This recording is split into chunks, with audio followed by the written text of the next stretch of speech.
Assalamualaikum 9th class. I am your chemistry teacher Miss Iram Hassan, and for today's lecture we are going to discuss chapter number 6 solution from page number 111 to 114. The lesson topics is concentration units, and the main topics we will be covering are concentration units, percentage, molarity and the problems involving molarity. Examples 6.1, 6.2 and 6.3. First of all concentration unit. Concentration unit को समझने से पहले आपको ये चीज पता हो कि सॉल्यूशन कैसे बनता है. Solution is composed of the solute and solvent. जिसकी अमाउंट कम होगी that is known as solute, और जिसकी अमाउंट ज्यादा है which is known as solvent. When solute is substance dissolving liquid solute. अब कंसंट्रेशन यूनिट का मतलब क्या है कि सॉल्यूट का कितना अमाउंट आपने डिसॉल्व किया है into solvent is known as concentration, और इसके जो यूनिट्स हैं known as concentration unit. The quantity of a solute present in a given amount of a solvent और a solution is called as concentration of the solution.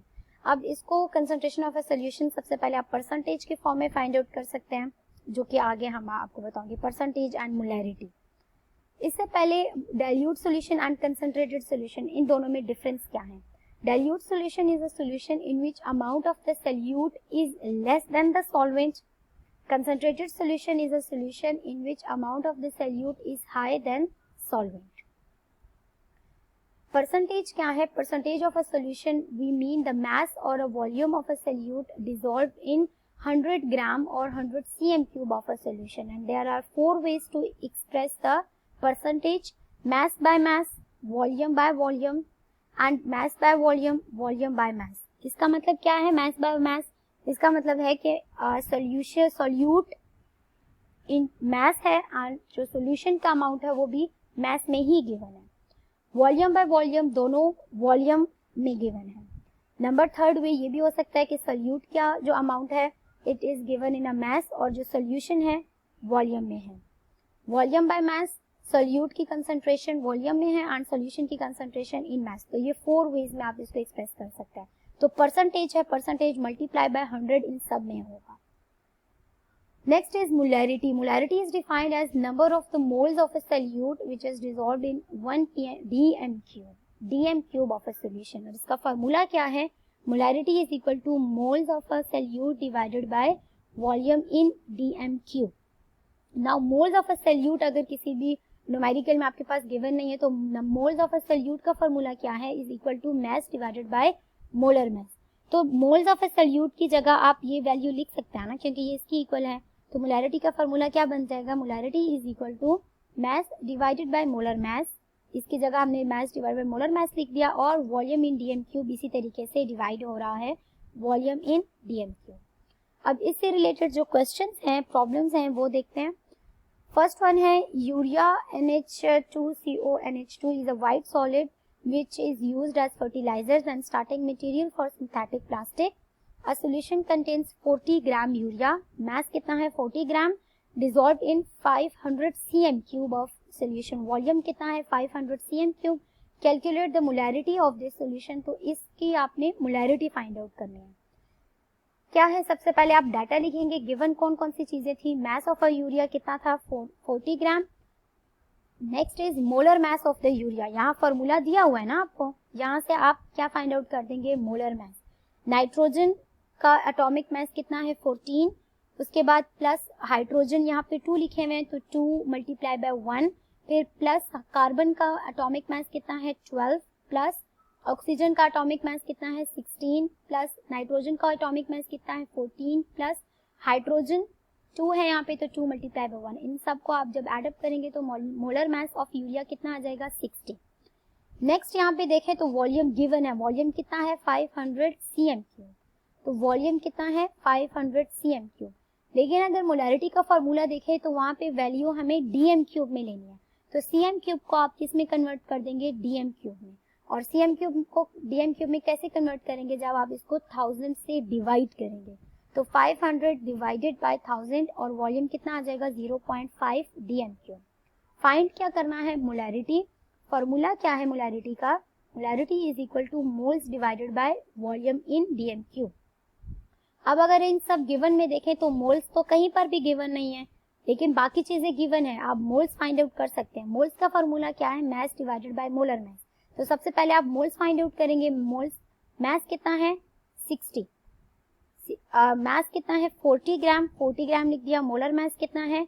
60 लिख दिया। तो moles कितना आ गया? 0.667।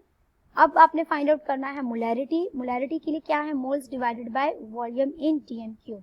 मोल्स की वैल्यू कितनी है? 0.667। वॉल्यूम इन डीएम क्यूब कितना था? वॉल्यूम इन डीएम क्यूब 0.5, तो 0.5 लिख दिया। इन दोनों को आपने जब डिवाइड किया आंसर कितना आ गया? 1.334 मोलर। इस तरीके से हर एक क्वेश्चन में आपने पहले गिवन लिखना है, उसके बाद ही सारा फॉर्मूला पुट करके आंसर लेना है। नेक्स्ट आपके पास है एग्जाम्पल 6.1 और page number 113। Potassium permanganate KMnO4 is a dark blue black compound. When it is dissolved in water, it forms a bright purple solution. It is used as disinfectant in water. It is also known as pinky. A solution contains 0.05 moles of KMnO4 in 600 cm3. इसकी आपने molarity find out करनी है। Given क्या है? Moles कितने हैं? 0.05। Volume कितना है? 600। Volume is equal to 600 cm3। इसको पहले आप कन्वर्ट करेंगे इनटू डीएम क्यूब, डिवाइड कर देंगे 1000 से तो कन्वर्ट हो जाएगा डीएम क्यूब से।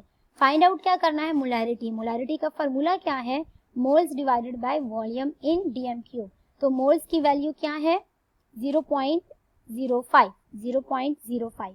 वॉल्यूम की वैल्यू क्या है? 0.6। इन दोनों को डिवाइड किया तो आंसर आ गया 0.83 मोलर। नेक्स्ट आपके पास है example 6.2। A flask contains 0.25 molar NaOH solution. What mass of NaOH is present per dm cube of a solution? Per dm cube means 1 dm cube. Volume कितना आ गया? 1 dm cube. मोलैरिटी कितनी है? 0.25। Molarity 0.25 है, volume 1 dm cube है, तो moles 0.25 moles ही होंगे। Find out क्या करना है आपने? Mass of a NaOH।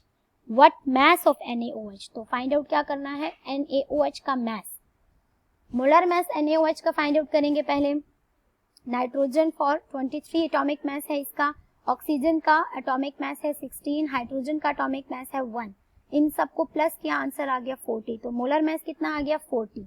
Formula क्या है? Molarity is equal to mass divided by molar mass multiply 1 by volume. Mass की जगह क्या? मास की जगह कुछ भी पुट नहीं कर सकते, उसकी वैल्यू नहीं है। मोलैरिटी की जगह क्या वैल्यू है? मोलैरिटी की 0.25 लिख दिया।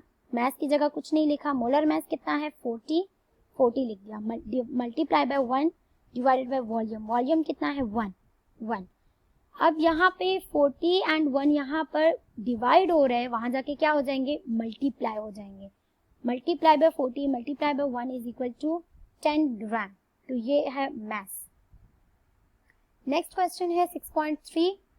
Potassium hydroxide KOH is used in the manufacture of shaving creams, paints and varnish. An analyst makes up a solution by dissolving 5.8 gram of KOH in 1 dm cube of a solution. Calculate the molarity. सही है। अब मास कितना है? 5.8 ग्राम। Molar mass कितना है KOH का? Find out करेंगे आप। पोटेशियम का एटॉमिक मास है 39, ऑक्सीजन का एटॉमिक मास है 16, हाइड्रोजन का एटॉमिक मास है 1। इन सबको प्लस किया तो मोलर मास आ गया 56। मोलैरिटी फाइंड आउट करनी है। मोलैरिटी का फॉर्मूला क्या है? Molarity is equal to mass divided by molar mass multiply by 1 by volume in DM cube. Mass कितना है इसका? 5.8 ग्राम। मोलर मास कितना है? 56 multiply by 1 divided by volume कितना था? 1 डीएम क्यूब। यहाँ मैंने लिखा 1 डीएम क्यूब। वॉल्यूम कितना है? 1 DM cube. Molarity is equal to 0.1 molar. So ये आपके क्वेश्चंस थे मोलैरिटी से related. That's it. Thank you so much.